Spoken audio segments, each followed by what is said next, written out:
이날 새벽 함께 예배하시는 모든 분들을 주님의 이름으로 축복합니다. 다 같이 함께 기도드리겠습니다. 우리의 삶에 오셔서 말씀하시는 주님, 수고하고 무거운 짐을 지고 있는 우리의 삶을 살펴주시고 주님 주시는 쉼의 은혜가 저희 삶에 넘쳐나게 하여 주시기를 기도드립니다. 우리의 매일의 삶은 무엇을 먹을까, 무엇을 마실까, 무엇을 입을까 걱정하고 염려하는 삶입니다. 이는 다 이방인들이 구하는 것이라 말씀하신 주님, 하늘 아버지께서 이 모든 것이 저희에게 있어야 하는 줄 아시는 줄 믿사오니 매일의 삶이 염려와 걱정이 아니라 주님의 나라와 의를 구하는 삶이 되게 하여 주시옵소서. 이 모든 것을 우리에게 더하여 주시는 하나님의 손길을 경험하는 삶이 되게 하여 주시옵소서. 내일 일을 위하여 염려하지 말라 말씀하신 주님, 내일 일은 내일 염려하게 하여 주시고 오늘의 괴로움은 오늘로 끝나게 하여 주시기를 기도드립니다. 어렵고 힘든 일을 겪을 때마다 내가 할 수 있는 것이 없어서 절망하고 좌절합니다. 전능하신 창조주 하나님께서 도와주시지 않으면 헤쳐나갈 수 없는 문제들이 앞을 가로막고 있습니다. 어렵고 힘든 광야를 허락하신 주님의 뜻을 알 수 없지만 구하오니 우리 모두를 도우셔서 앞에 있는 어려운 일들을 뛰어넘어갈 수 있는 믿음 주시기를 간절히 기도드립니다. 일어나지 못하는 저희 손을 붙잡아 주시옵소서. 가로막고 있는 홍해를 갈라 주시옵소서. 일용할 양식을 구하는 저희에게 하늘의 만나 허락하여 주시기를 기도드립니다. 우리를 깊은 데로 인도하여 주시는 주님, 밤새 물고기를 잡기 위해 수고한 저희를 찾아오시는 줄 믿사오니 저희에게 말씀하여 주시고 저희에게 깨달음 주시옵소서. 깊은 곳으로 갈 수 있는 의지와 결단을 주시며 그곳에 그물을 다시 던질 수 있는 믿음의 용기도 가질 수 있도록 저희를 도와주시옵소서. 물고기를 많이 잡는 것이 인생의 전부가 아니라는 것을 깨닫게 하여 주시고 배와 그물을 버려두고 심지어 잡힌 많은 물고기마저 버려두고 예수님 따라갈 수 있는 믿음 주시기를 기도드립니다. 오늘도 영광 장로교회에 속한 모든 믿음의 교우들을 축복하여 주시고 가정과 기업 그리고 교회를 위해 기도하는 모든 교우들의 기도에 응답하여 주시옵소서. 마음 상하는 일이 없게 하여 주시고 자녀들을 지키고 보호하여 주시며 부모님들의 건강 지켜주시기를 기도드립니다. 하나님이 주인 되시는 영광스러운 주님의 교회로 축복하여 주시옵소서. 오늘도 예배하는 모든 자들 하늘의 은혜와 영광으로 충만케 하여 주시며 말씀을 통해 우리 모두를 믿음의 진일보하게 하여 주시옵소서. 예수님의 이름으로 기도드립니다. 아멘. 오늘도 계속해서 요한계시록 말씀 공부하도록 하겠습니다. 요한계시록 1장 10절에서 11절 기록하여 보내라 라는 말씀 제목으로 함께 공부하도록 하겠습니다. 요한계시록 1장 10절과 11절 읽겠습니다. 주님의 날에 내가 성령에 사로잡혀 내 뒤에서 나팔 소리처럼 울리는 큰 음성을 들었습니다. 그 음성은 이렇게 말하였습니다. 내가 보는 것을 책에 기록하여 7 교회 곧 에베소와 서머나와 버가모와 두아디라와 사데와 빌라델비아와 라오디게아의 교회로 보내라. 자, 먼저 제일 처음 쓰이고 있는 주님의 날에 살펴보겠습니다. 주님의 날. 요한은 주님의 날에 성령에 사로잡혀 보게 된 것을 기록해서 7 교회에 보내라 라는 주님의 음성을 듣게 됩니다. 이 주님의 날, 신약 성경에서는 바로 이 구절에서만, 요한계시록 1장 10절에서만 사용되어지는 말입니다. 주님의 날에 대한 다양한 의견이 있습니다. 하지만 초기 교회에서 예수님이 부활한 날을 바로 일요일을 예배 드리는 날로 정한 주일 예배에 대한 전문 용어로 보고 있습니다. 초기 교회의 유대 그리스도인들은 처음에는 안식일에 유대인 회당에서 모여 예배를 드렸습니다. 그러다가 이제 일요일로 주일로 예배를 옮기면서 매주 성찬식과 더불어 자체 예배를 드리기 시작했습니다. 2세기에 이르러서는 일요일이 주의 날, 주님의 날이 되었고 이제 주의 날, 주님의 날, 주일은 바로 주일 예배에 대한 통상적인 용어로 자리 잡게 되었습니다. 요한은 주일에 예배를 드리고 있었고 예배를 드리는 가운데 주님의 음성을 들은 것으로 이해할 수 있겠습니다. 자, 이어지는 말입니다. 내가 성령에 사로잡혀 함께 살펴보겠습니다. 내가 성령에 사로잡혀 이 부분을 개역개정은 내가 성령에 감동되어 라고 번역하고 있고, 메시지 성경은 나는 성령 안에서 기도하고 있었고 라고 번역하고 있습니다. 새 번역은 내가 성령에 사로잡혔다 라고 번역하고 있는데, 이러한 표현은 요한계시록에서 4번 반복되고 있습니다. 이 성령에 사로잡힌 것이 무엇인지, 또 성령에 감동되는 것이 무엇인지 이해하기 위해서 나머지 3구절들도 함께 살펴보도록 하겠습니다. 요한계시록 4장 2절, 나는 곧 성령에 사로잡히게 되었습니다. 그런데 하늘에 보호자가 하나 놓여 있고 그 보호자에 한 분이 앉아 계셨습니다. 요한계시록 17장 3절도 보겠습니다.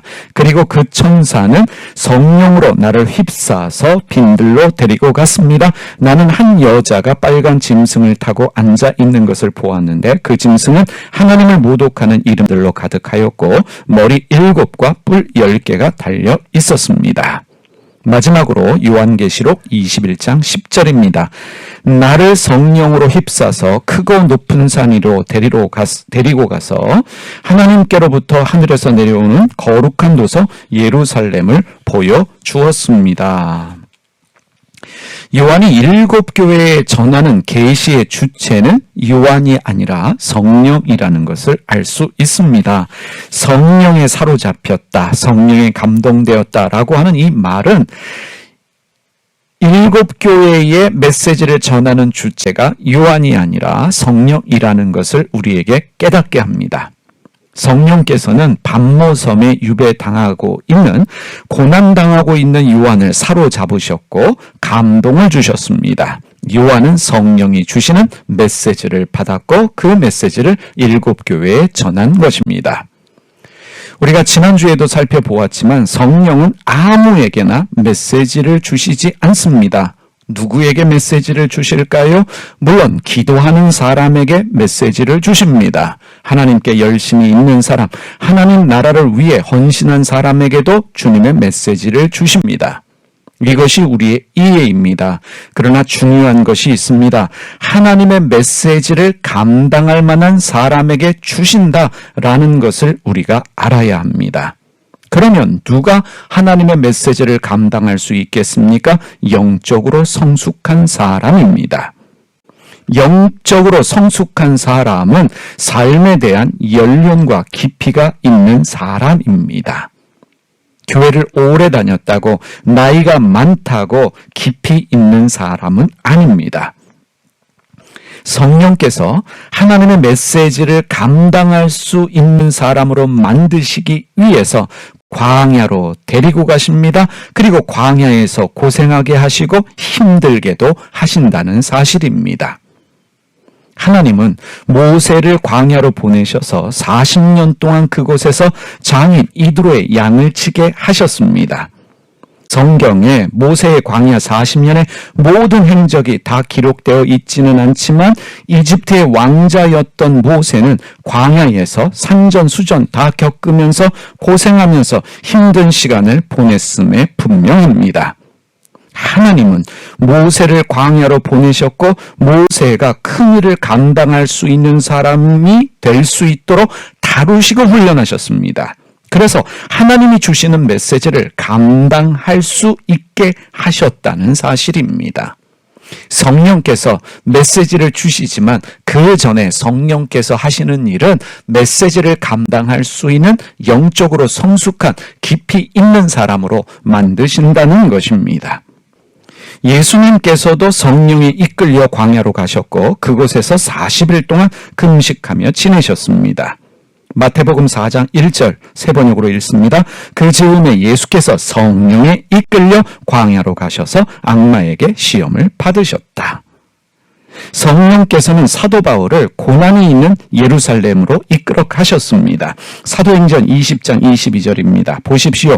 이제 나는 성령에 매여서 예루살렘으로 가는 길입니다. 거기서 무슨 일이 내게 닥칠지 나는 모릅니다. 어떤 일이 생길지 모르는, 어려움이 있다라고 말할 수 있는, 고난이 있다라고 말할 수 있는 예루살렘으로 누가 이끌고 가십니까? 성령이 이끌고 가십니다. 요한을 고생하는 반모섬으로 이끌고 오신 분이 누구이십니까? 성령이라는 것을 알 수 있습니다. 성령께서는 요한을 하나님의 메시지를 감당할 수 있는 사람으로 다루셨습니다.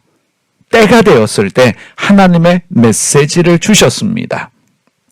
믿음의 사람을 광야 고생길로 이끌어 가시는 분이 눈에 보이지 않으시는 성령이십니다. 성령께서는 바로 고생이 있다라고 말하는, 눈물과 어려움이 있다라고 말하는 광야에서 믿음의 사람을 다루십니다. 성령은 삶의 연륜이 생겨나게 하시고 영적인 깊이도 생겨나게 하십니다. 어디서요? 광야와 사막에서입니다. 하나님의 일을 감당할 수 있는 사람으로 만드시면서 때가 되었을 때 하나님의 메시지를 주시고 하나님의 뜻을 알게 하십니다. 이제 우리가 세 번째로 살펴보아야 될 부분이 내 뒤에서 나팔소리처럼 울리는 큰 음성을 들었습니다. 이 부분입니다. 나팔소리처럼 울리는 큰 음성은 주님의 음성입니다. 주님의 큰 음성이 나팔소리처럼 울리고 있다라는 것이 흥미로운 표현입니다. 구약성경에서 나팔은 전쟁의 신호입니다. 왕의 지식에 대한 통보로 나팔소리를 울리게 합니다. 그리고 축제기간 동안의 의식적인 경배 또는 속죄제사에서도 나팔을 불었습니다. 요한계시록에서 나팔소리는 이 세 가지를 다 포함하고 있습니다. 나팔소리를 통해 요한계시록이 다루고 있는 중요한 세 가지 주제를 우리가 파악할 수 있습니다. 요한계시록은 사탄과의 전쟁을 다루고 있습니다. 그리고 세상을 다스리시는 왕으로 다시 오시는 예수 그리스도에 대하여 말씀하고 있습니다. 무엇보다 하나님과 어린 양에 대한 찬양과 경배에 대한, 예배에 대한 말씀입니다. 그리고 이제 네 번째로 살펴보아야 될 부분이 내가 보는 것을 책에 기록하여 7 교회 곧 에베소와 서모나와 버가모와 두아디라와 사데와 빌라델피아와 라오디아게의 교회로 보내라. 이 부분 살펴보겠습니다. 7 교회의 이름은 당시 도로를 따라 편지를 전달할 수 있는 순서대로 기록되어져 있습니다. 우리가 이미 살펴보았지만 소아시아 지역에는 7 교회만이 아니라 다른 여러 교회들도 있었습니다. 그럼에도 불구하고 7 교회가 선택된 이유가 무엇인가 우리가 질문할 수 있겠습니다. 이들 교회가 있었던 7 도시는 다른 지역으로 갈 때 거쳐야 하는 교통의 중심지였습니다. 이들 도시에는 타 지역과 연결되어지는 내부 순환도로가 있었습니다. 그래서 학자들은 7 도시에 있었던 교회들은 타 도시에 있는 다른 교회들의 메시지를 전달하는 역할을 한 것이다 라고 말합니다. 그리고 중요한 것은 7 교회에 주신 말씀은 7 교회만을 위한 말씀이 아니라 전체 교회를 위한 말씀이라는 것입니다. 그래서 7 교회가 그 말씀을 받아서 다른 교회에도 전해야 될 책임과 의무를 가지는 것입니다. 그래서 요한계시록에 7 교회에 주시는 메시지는 각 메시지마다 이렇게 말씀하고 있습니다. 귀가 있는 사람은 성령이 교회들에 하시는 말씀을 들어라. 이 말씀을 반복하고 있는 것입니다. 성령께서 사람을 택하시던, 교회를 택하시던, 사람과 교회를 택하여 사용하실 때는 그들만을 위한 것이 아닙니다. 성령께서 교회와 사람을 택하시는 목적은 섬김을 위한 것입니다. 타인을 섬기고 타 교회를 섬기고 세상을 섬기라고 부르시고 택하시고 복을 주시는 것입니다. 기도하겠습니다. 하나님 아버지, 성령께서 우리를 붙잡으시고 성령께서 우리를 다루시는 그 귀하신 뜻을 저희로 하여금 깨닫게 하여 주시옵소서. 우리를 고생이 있는 반모섬으로 이끌어 가실 때, 광야로 이끌어 가실 때 그 일 가운데 하나님의 섭리와 뜻이 있다는 것을 알게 하여 주시고 우리에게 영적인 깊이, 영적인 성숙감, 영적인 열림을 주시기 위한, 무엇보다 하나님의 뜻을 깨닫게 하시기 위한 하나님의 귀한 뜻이 있다는 것을 알고 합력하여 선을 이루시는 주님을 고백하는 저희의 삶이 되게 하여 주시옵소서. 우리를 택하신 주님 섬기는 우리의 삶이 되게 하여 주실 줄 믿습니다. 오늘도 섬김의 날 되게 하여 주시옵소서. 예수님의 이름으로 기도드립니다. 아멘. 하늘에 계신 우리 아버지, 아버지의 이름을 거룩하게 하시며 아버지의 나라가 오게 하시며 아버지의 뜻이 하늘에서와 같이 땅에서도 이루어지게 하소서. 오늘 우리에게 일용할 양식을 주시고 우리가 우리에게 잘못한 사람을 용서하여 준 것 같이 우리 죄를 용서하여 주시고 우리를 시험에 빠지지 않게 하시고 악에서 구하소서. 나라와 권능과 영광이 영원히 아버지의 것입니다. 아멘.